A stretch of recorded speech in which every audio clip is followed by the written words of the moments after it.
My dear friend, let us begin with a rather uncomfortable question. What if the reason your manifestation has not appeared is not that you are doing too little, but because you are doing too much? Before you throw your teacup across the room, allow me to explain. I have observed a curious phenomenon among earnest students of spiritual law. They affirm, they visualize, they script, they journal, they meditate, they create vision boards large enough to frighten the neighbors. Yet year after year, they remain exactly where they started. Still waiting, still hoping, still asking, still wondering why the universe appears to have misplaced their order. Perhaps this sounds familiar. Perhaps you have repeated affirmations until your tongue nearly fell off. Perhaps you have visualized a new home, a loving relationship, or financial abundance so many times that you could draw it from memory. And yet, nothing seems to happen. If this is your experience, I have wonderful news. The problem is probably not your technique. The problem is your state. You see, most people attempt to manifest from the vibration of not having. They say, I want money. What are they actually declaring? I do not have money. They say, I want love. What are they actually declaring? I do not have love. They say, I want success, which secretly means, I do not feel successful. And so they spend years trying to attract the very thing they continually announce is absent. It is rather like standing in the rain while shouting, Why am I wet? The universe can only respond to the state you occupy. It does not answer your wishes. It answers your assumptions. This is why some people seem to manifest effortlessly. It is not because they possess secret knowledge hidden inside a cave guarded by mystical monks. It is because they expect good things.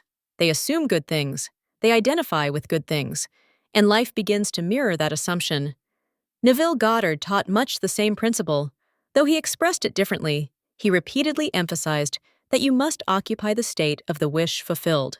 Not someday, not when, not eventually, now. That little word, now, changes everything. Many people are preparing to receive. Very few are actually receiving. Many are hoping. Very few are expecting. Many are wishing. Very few are knowing. And there lies the difference. Suppose a wealthy friend promised to send you $10,000 next Friday. Would you spend the entire week panicking? Would you stare at your letterbox every 7 minutes? Would you spend 14 hours a day affirming, the money is coming? Of course not. You would relax. You would expect. You would know.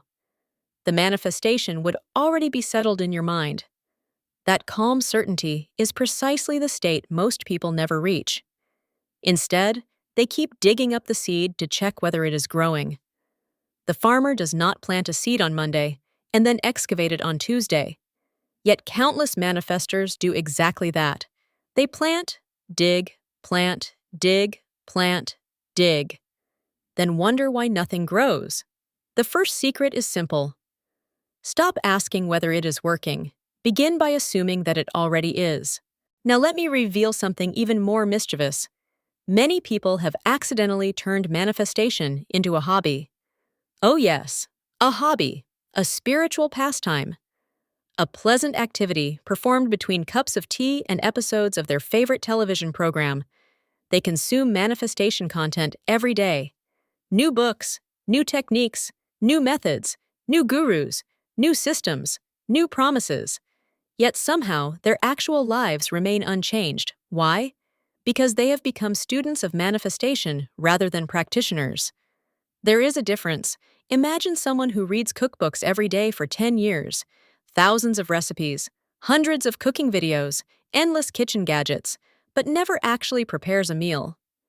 At some point, we must gently ask, are you learning to cook or collecting information about cooking? The same trap appears in manifestation. Many people are collecting methods. Very few are changing identity. The true work is not changing your circumstances.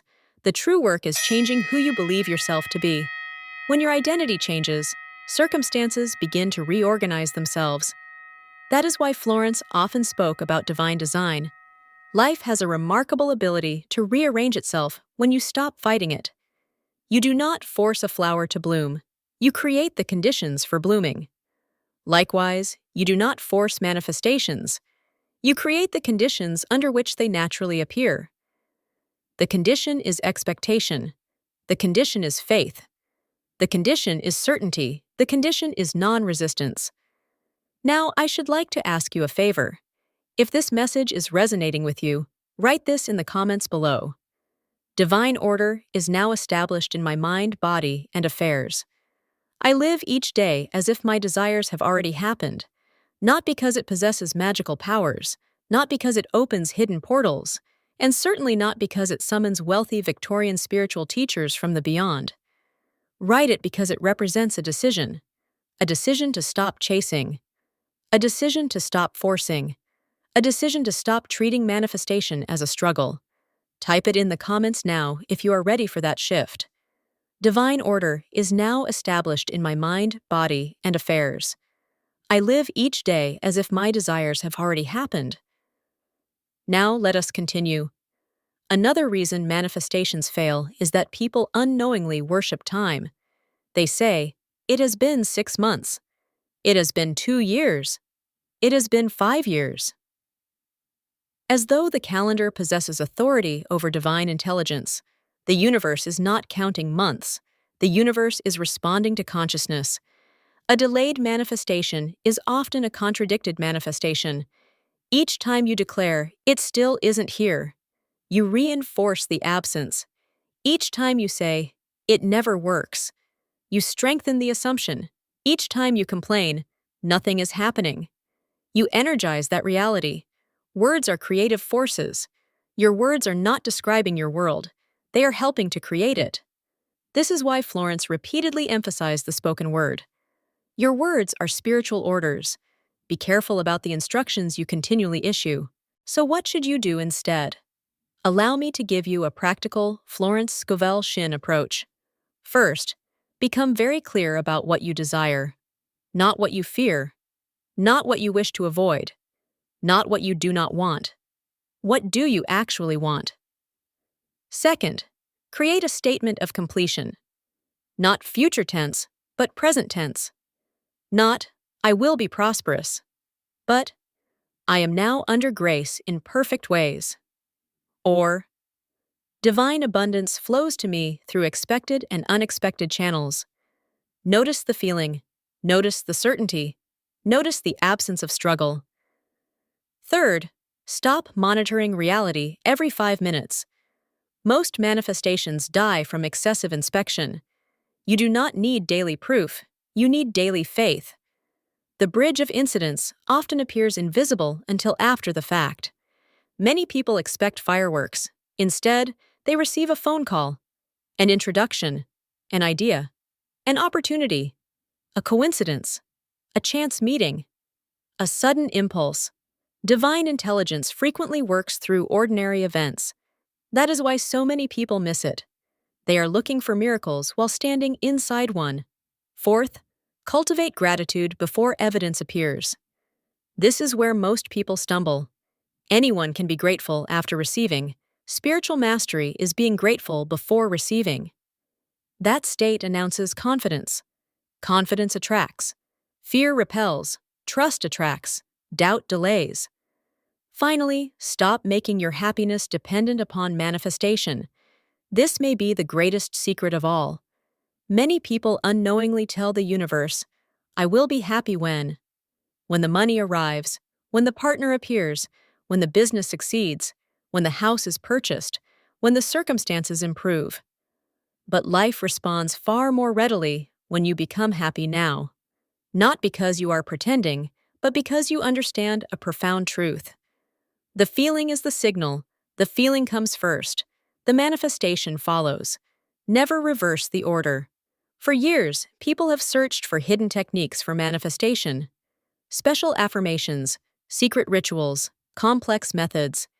Yet the answer remains beautifully simple. Assume the feeling of already being supported, already being loved, already being guided, already being provided for, already being blessed, and then live from that state. Not perfectly, not constantly, but consistently. You need not force life. You need not chase every opportunity. You need not spend the next 10 years wondering whether manifestation is real. You need only change the state you live in. When the inner state changes, the outer world eventually follows. It must. That is law. So today, release the struggle, release the desperation, release the endless waiting, and quietly declare, "What is mine by divine right now comes to me under grace in perfect ways." Then go about your day, smile a little more, trust a little more, expect a little more, and watch carefully. For the universe often arrives when you have finally stopped standing at the door demanding to know when it will knock. If this video resonated with you, give it a like and subscribe so we can continue this journey together.